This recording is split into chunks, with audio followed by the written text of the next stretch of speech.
আপদ বিদায় হয়েছে। চল চল, তোরা কাজগুলো আগে সার তাড়াতাড়ি, না হলে আবার কেউ চলে আসবে, তাকে আবার ঠিকানা করতে হবে। সময় নষ্ট সব।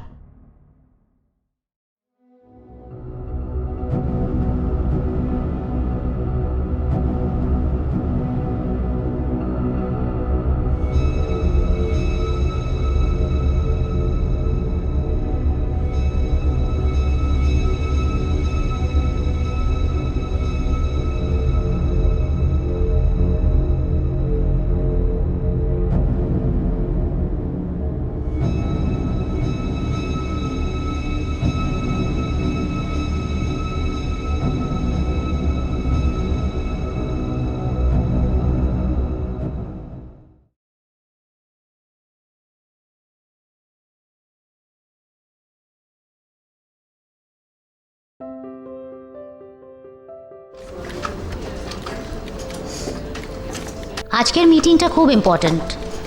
তোমরা কনফারেন্স রুমে পৌঁছাও, আমি 15 মিনিটের মধ্যে আসছি। Yes, ma'am. Coming, Okay, ma'am. ma'am. Yes, ma'am. একথা শুনে মৌলিতা রুচিকার কেবিন থেকে বেরিয়ে গেল। 10 বছর আগে সেই ঘটনার কথা খুব একটা তার মনে পড়ে না। তার ছেলেও এখন বড় হয়ে গেছে, সেও আর ওই নির্জন বাড়িটির গল্প শোনার জন্য জেদও করে না। রুচিকা এখন একটা মার্কেটিং এজেন্সির সিইও। কাজের প্রতি তার কমিটমেন্ট এবং তার কাজের দক্ষতা তাকে উন্নতির মুখ দেখিয়েছে। রুচিকা তখন কনফারেন্স রুমে মিটিংয়ে ব্যস্ত। এই সময় এক বছর 30-এর এক ভদ্রলোক রিসেপশনে এসে তার সাথে দেখা করার ইচ্ছে প্রকাশ করে। স্যার, আপনার কি অ্যাপয়েন্টমেন্ট নেওয়া আছে? না, কিন্তু ওনার সাথে আমার দেখা করাটা খুব দরকার। আপনি একটু বসুন, ম্যাডাম একটু মিটিংয়ে বিজি আছেন। ওনার হলেই আমি ম্যাডামকে জানাচ্ছি। রুচিকার মিটিং শেষ হতেই রিসেপশনিস্ট গিয়ে তাকে অভিজ্ঞানের কথা জানায়। রুচিকা তাকে অভিজ্ঞানকে ভেতরে পাঠাতে বলে। অভিজ্ঞান তার কেবিনে ঢুকতেই রুচিকা তাকে বসতে বলে। অভিজ্ঞানের কথা শুনে রুচিকা খুব অস্বস্তিতে পড়ে যায়। ম্যাম, আমরা পুরনো ঘটনা নিয়ে ঘাঁটি এবং পার্সোনাল লেভেলে এই ঘটনাগুলোর সম্বন্ধে রিসার্চ করতে ভালো লাগে। 10 বছর আগে আপনার সাথে হওয়া সেই ঘটনার কথা পড়ে আমার মনে হলো আমার এই সম্বন্ধে গবেষণা করা উচিত। এই শুনে রুচিকা বেশ বিরক্তি প্রকাশ করে। আমি এই ব্যাপারে কোনো কথা বলতে চাই না, ধন্যবাদ, আপনি আসতে পারেন। ঠিক আছে, আমি যাচ্ছি। এই হলো আমার কার্ড। যদি মনে হয় আপনি কিছু জরুরি তথ্য জানতে চান, আমার সাথে যোগাযোগ করবেন। এই বলে অভিজ্ঞান চলে গেল। এই কথাগুলি রুচিকাকে সমস্ত ঘটনাটা আবার মনে করিয়ে দেয়। বেশ কিছু রাত সে ঘুমাতে পারেনি। একদিন রুচিকা গভীর রাতে অফিস থেকে বাড়ি ফেরে। টেবিলের ওপর তার পার্স আর মোবাইল ফোনটা রাখতে গিয়ে পার্সটা নিচে পড়ে যায়। টাকা পয়সা সমেত অভিজ্ঞানের দেওয়া কার্ডটাও মাটিতে পড়ে যায়। কিছুক্ষণ স্তব্ধ হয়ে ওই কার্ডটার দিকে তাকিয়ে বেশ দ্বিধাবোধ করতে লাগলো। ফোনটা কি সে করবে কি করবে না ভাবতে লাগলো। প্রায় অনেকক্ষণ ভাবার পর রুচিকা অভিজ্ঞানকে ফোন করে। কাল আপনি ফ্রি থাকলে বিকেলে 4টের সময় দেখা করা যেতে পারে কি? ঠিক আছে, লোকেশনটা পাঠিয়ে রাখুন, আমি পৌঁছে যাব। দুজনে একটা ক্যাফেতে দেখা করে। রুচিকা তাকে সমস্ত ঘটনাটা জানায়। অভিজ্ঞানের গায়ে কাঁটা দিয়ে ওঠে। প্যারানর্মাল অ্যাক্টিভিটিস নিয়ে রিয়েল লোকেশনে গিয়ে এক্সপ্লোর করাটা আমার শখ। এর মাধ্যমে আমি অনেক রহস্যময় জায়গায় গিয়ে কিছু এমন সত্য জানতে পেরেছি যেগুলো পুলিশ ইনভেস্টিগেশনও জানা যায়নি। আমি আর আমার টিম পুরো ব্যাপারটা সামলে নেব, ভয় নেই, আপনার কোনো বিপদ হবে না। ঘুরে এসে আপনাকে সব জানাবো। সেদিন মন খুলে কথা বলতে পেরে রুচিকা একটু শান্ত হয়ে ঘুমোতে পারল। এক সপ্তাহ পর অভিজ্ঞান তার 3 সাকরেদদের নিয়ে প্যারানর্মাল পর্যবেক্ষণের সমস্ত যন্ত্র এবং সরঞ্জাম নিয়ে সেই নির্জন বাড়ির উদ্দেশ্যে রওনা দিল। গাড়িতে camera, flashlight, night vision camera সব রাখা ছিল। বাড়িটির সামনে পৌঁছতে চারিদিকের পরিবেশ দেখেই ওদের গা ছমছম করে উঠল। বাড়িটির চারপাশ একেবারেই ফাঁকা। বাড়িটি খুব পুরনো, জায়গায় জায়গায় ফাটল ধরেছে। ফাটলগুলোর থেকে কিছু গাছের শাখা বেরিয়েছে। গেটটা সম্পূর্ণ জংধরা। গেটটা খুলতেই বীভৎস আওয়াজ, ঠিক যেরকম সে রুচিকার মুখে শুনেছিল। গাড়িটা গেটের ভিতরের ফাঁকা জায়গায় পার্ক করে দেওয়া হলো। নিস্তব্ধ পরিবেশ। অভিজ্ঞান ও তার টিম জায়গাটা ঘুরে দেখতে লাগলো আর মোবাইলের ক্যামেরা দিয়ে রেকর্ড করতে লাগলো। সদর দরজা খুলে ভিতরে ঢোকার সময় পুরনো দরজা আর জং ধরা শিকলের আওয়াজ শুনে তারা চমকে যায়। খুবই অদ্ভুত ব্যাপার যে এই বাড়িতে কারোর আসা যাওয়া না থাকা সত্ত্বেও বাড়িটিতে খুব বেশি ধুলো বা মাকড়সার জাল কোনোটাই তাদের চোখে পড়ল না। অভিজ্ঞানের টিমের সমর বলে উঠল, এতটাও অপরিষ্কার নয় যতটা আমি ভেবেছিলাম। তারা সিঁড়ি দিয়ে উঠে বারান্দা, রান্নাঘর সমস্ত বাড়িটা ঘুরে দেখতে লাগলো। ওদের সেরম কোনো আলাদা অনুভূতি হয়নি। পরের দিন সকালে তারা বাড়িটির আশেপাশের পরিবেশ খতিয়ে দেখতে বেরিয়ে পড়ে। ঠিক একই রকম কাঁচা রাস্তা ধরে তারা সেই মন্দিরটি দেখতে পায়। ফিরে এসে তারা ক্যামেরাগুলো নির্দিষ্ট জায়গায় বসিয়ে দেয় আর সেই ঘরটাতেই থাকার সিদ্ধান্ত নেয় যেখানে রুচিকাকে থাকতে বলা হয়েছিল। তখন রাত 10টা। সমর মোবাইলে গান শুনতে শুনতে বারান্দায় দাঁড়িয়ে চাঁদের আলোয় শান্ত পরিবেশ অনুভব করতে ব্যস্ত। হঠাৎ ওর মনে হলো একটা দমকা ঠান্ডা হাওয়া ওর কানের পাশ দিয়ে বয়ে গেল। সমর তখন ঘুরে দেখে কেউ নেই। এদিকে অভিজ্ঞান কার্তিকের সাথে ঘরে বসে মনিটরে সিসিটিভি ফুটেজে দেখে সমরের পিছন দিয়ে যেন একটা ছায়া বেরিয়ে গেল। কার্তিক খাট থেকে নামতেই হঠাৎ যেন নিজের পায়ের তলায় কি একটা ভিজে ভিজে অনুভব করল। সে লাইট ফেলে দেখতেই তার চোখে পড়ে লাল রঙের তরলের এক ফোঁটা মাটিতে পড়ে। এর মধ্যে সমর ঘরে ঢুকে এসে ঘটনাটা বলতে শুরু করে। কার্তিক লক্ষ্য করল ওর ডান পায়ের কোড়ে আঙুলে একটা ব্যান্ডেড লাগানো। জিজ্ঞাসা করতে সমর জানালো ওই খাটের থেকে নামতেই আনমনা থাকাতে পেরেকের ওপরে তার পা পড়ে গেছিল। কার্তিক বুঝেই গেল যে লাল রঙের তরলের ফোঁটাটা কিসের। অভিজ্ঞানের মনে সন্দেহ বাসা বাঁধে। মনিটরে দেখা কালো ছায়াটা তো আর মনের ভুল হতে পারে না। পরের দিন সকালে আর দেরি না করে সে তার সাকরেদদের নিয়ে গ্রামে খোঁজ নিতে বেরোয়। গ্রামে গিয়েই যাকেই ওই নির্জন বাড়ির কথা জিজ্ঞেস করে একই উত্তর পায়,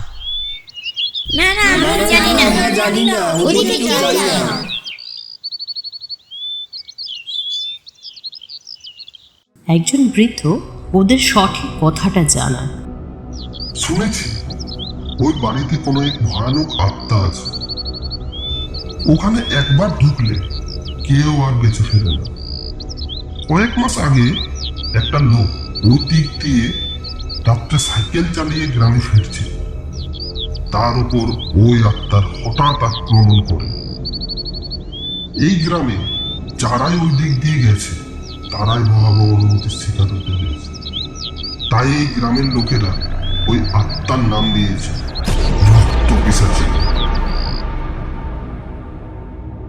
সমর হঠাৎ প্রশ্ন করে উঠল, রনক বলে কারোর নাম আগে শুনেছেন? ছেলেটি ওই বাড়িতে হওয়া একটি ঘটনার গ্রেপ্তারও হয়েছিল। হ্যাঁ, ওই ছেলে এই গ্রামেরই। ছেলেবেলায় মা বাবা হারায়, তার চরিত্র খুব একটা সুবিধাজনক ছিল না। সে নাকি 4টি বিয়ে করেছে, আর প্রত্যেকটা স্ত্রী এখন মৃত। তো তোমরা এত কিছু কেন জানতে চাইছো? তখন অভিজ্ঞান সমস্ত ঘটনাটা খুলে জানায়। সে জানতে পারে মানিক নামের একটি ছেলে আছে। সে ওই বাড়িতে এক ভয়াবহ ঘটনা দেখেছে। এখন সে শয্যাশায়ী। সবার মুখে শুনেছিলাম ওর উপর রক্ত পিশাচিনী আক্রমণ করেছে। একবার ওর সাথে দেখা করো। সোজা গিয়ে বাঁদিকের রাস্তাটা ধরে এগিয়ে যাও। ওই রাস্তায় 4 নম্বর বাড়িটা। অভিজ্ঞান ওনাকে ধন্যবাদ জানিয়ে এগিয়ে গেল। সেখানে পৌঁছে দেখে মানিক অক্ষম, বিছানায় শয্যাশায়ী। রৌনকের নাম শুনতেই চিৎকার করে উঠল, চলে যাও, তোমরা চলে যাও। আমি কিছু জানি না, জানলেও বলবো না। আমি বাঁচতে চাই, আমি বাঁচতে চাই। তোমরা দয়া করে চলে যাও। রৌনক এখন পুলিশ কাস্টাডিতে। তোমার কোনো চিন্তা নেই, আমরা এই সমস্যাটা চিরকালের মতো শেষ করতে চাই। এই শুনে মানিক একটু নিশ্চিন্ত হয়ে পুরো ঘটনাটা বলতে শুরু করলো। রওনাকে প্রথম বিয়ের পর ওদের খুব ঝগড়াঝাটি হতো জানেন। 1-2বার ওর বইয়ের আর্তনাদও শোনা গেছিল। তার কিছুদিন পর তারা ঘুরতে যায়। ফিরে এসে রৌনক জানায় তার স্ত্রী অ্যাক্সিডেন্টে নাকি প্রাণ হারিয়েছে। 1 বছর যেতে না যেতেই ও আবার বিয়ে করলো। আবার সেই একই রকম ঘটনা ঘটে। জানা যায় ও মেয়েদের সাথে সম্পর্কে জড়াতো, বিয়ে করত, আর ছলনা করে মৃত্যুর মুখে ঠেলে দিত। এইসব মেয়েরা বড় লোকের বাড়ি মেয়ে। যতদূর আমরা বুঝেছি সম্পত্তির লোভেই বিয়ে করত। তার এই 4র্থ বিয়ে কয়েক বছর পর তাদের 2 ছেলে মেয়ে হয়। সে তাদের নিয়ে ঘুরতে যাচ্ছে বলে বেরিয়ে ওই নির্জন বাড়িটিতে নিয়ে যায়। আমার বাবা ওই রাস্তা দিয়ে ফেরার সময় ওই বাড়িটিতে রৌনককে, তার স্ত্রী এবং 2 ছেলে মেয়েকে নিয়ে ঢুকতে দেখেছিল। শুনে আমার একটু কৌতূহল হয়। আমি ওই বাড়িটার ওপর নজর রাখা শুরু করি। কার্তিক একটু ভয় পেয়ে জিজ্ঞেস করে উঠল, কি দেখতে পেলে? যা জানা গেল তাতে ওদের গায়ে কাঁটা দিয়ে উঠল। এক বৃদ্ধা রোজ রাত 12টার পর কিছু পুতুল আর অনেক কিছু নিয়ে হোম জাতীয় কিছু একটা করত, জানেন তো। এটা অমাবস্যার সময় দেখা যায়। তার ঠিক 2 রাত পর, আমার ঠিক মনে পড়ছে না, রাত 9টার কাছাকাছি, ওই সময় খুব চেঁচামেচি আর হাত পা ছোঁড়া জিনিস ভাঙার আওয়াজ আসে। বড় গেটের পাশ দিয়ে উঁকি মেরে এইসব দেখে আমি আন্দাজ করি কিছু গম্ভীর সমস্যা আছে এই বাড়িতে।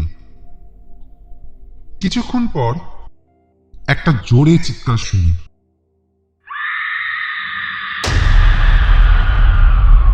আর তারপর সব শান্ত। তার বেশ ঘন্টাখানেক পর রৌনক আর ওই বৃদ্ধা 3টে ভারী বস্তা নিয়ে উঠোনে পাশের বাগানের দিকে টেনে আনছিল। তারা মাটি খুঁড়ে ওই বস্তা 3টে মাটির তলায় পুঁতে দেয়। তারপর পিসি আবার হোম করতে বসে যায়। আমি আস্তে আস্তে গ্রামের দিকে আসার জন্য ঘুরতেই একটা পাথরে হোঁচটকে আমি পড়ে যাই।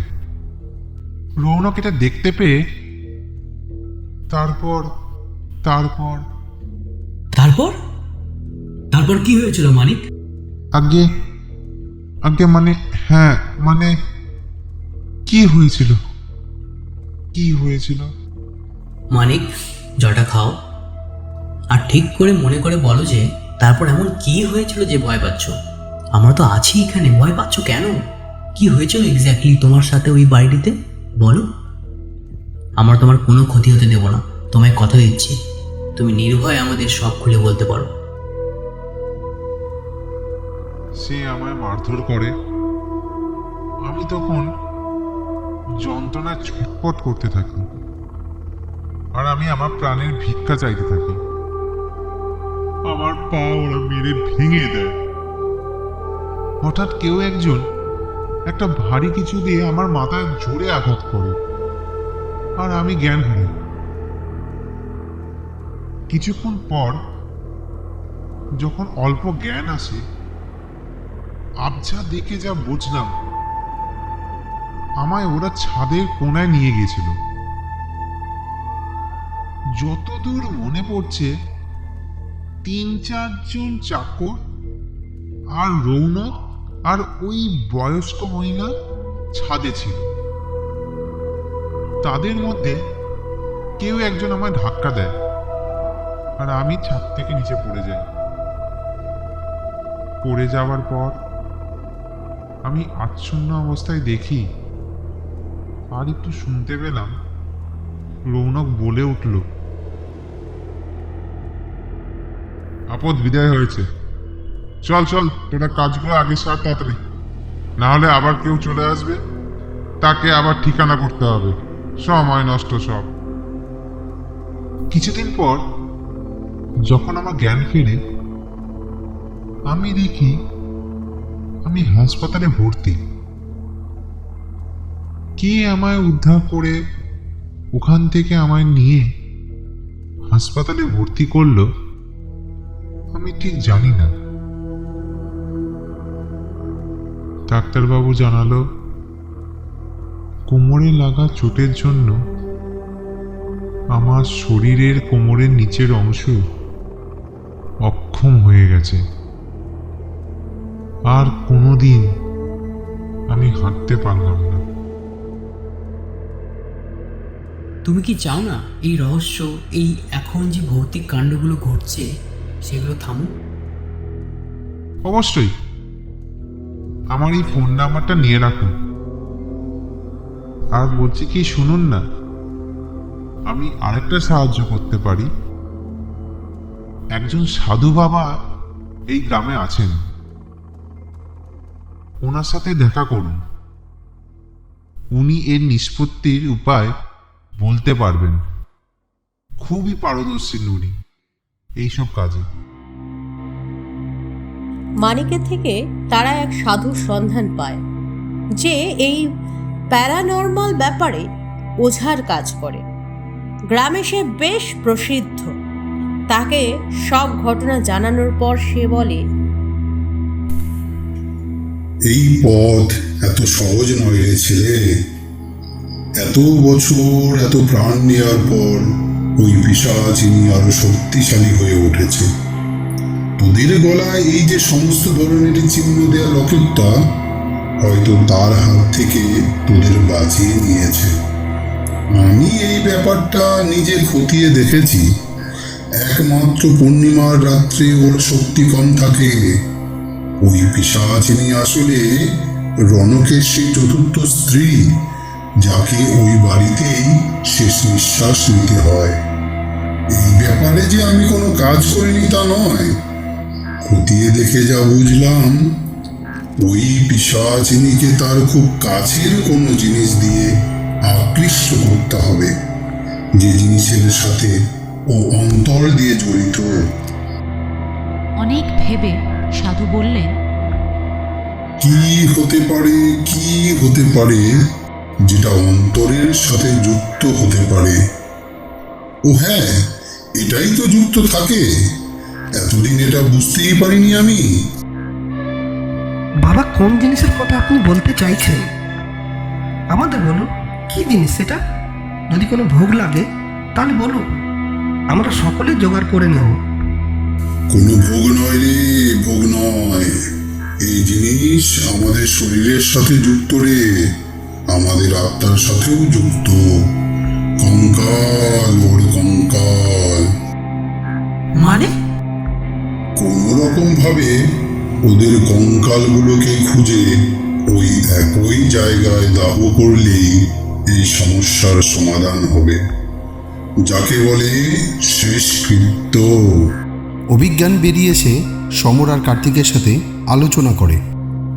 অভিজ্ঞান দা, কঙ্কাল কি আর আছে?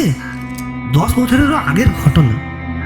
আর উনি তো বললেন ওই বিদ্যা নাকি কী সব করে ওই আত্মাকে নিজের কন্ট্রোলে রেখেছিল। সেই বিদ্যা তো মারা গেছে, এবার কি করে জানা যাবে? পুলিশের সাথে কথা বলে দেখতে হবে। তারা সেই দিন বিকেলেই শহরে ফিরে যায়। এবার যা করণীয় তা পূর্ণিমার রাতেই সম্ভব। তারা কলকাতায় পৌঁছে যাদবপুর থানার যে ওসি ওই কেসটার দায়িত্বে ছিলেন তার সাথে কথা বলতে যায়। সে অভিজ্ঞানের চেনা পরিচিত। অনেক কাঠখড় পুড়িয়ে 3 দিন পর অভিজ্ঞানকে ওসি জানান, দেখ ভাই, 70% পাওয়া যাবে, আর বাকিটা ইনভেস্টিগেশনে লেগে গেছিল। তোর যদি এটুকুতে কাজ হয়ে যায় তাহলে বল, তাহলে আমি ব্যবস্থা করে দিতে পারি। একবার মালিককে ফোন করো তো, ওকে একবার বলো সাধু বাবার কাছে এই খবরটা পৌঁছাতে, আর জিজ্ঞেস করতে যে 70% কাজ হবে কি না। ওসিকে অভিজ্ঞান বলল, দাদা, আমি তোমায় বিকালের মধ্যে খবর দিচ্ছি। একদম, তুই বিকেলের মধ্যে আমায় জানা, জোগাড় করে রাখবো। মানিকের স্ত্রী সাধুর কাছে গিয়ে মানিকের ফোনটা দিয়ে সাধুর সাথে অভিজ্ঞানের কথা বলালো। সাধু বাবা বললেন, 70% যথেষ্ট। উপায় এখন 3 জনের সামনেই।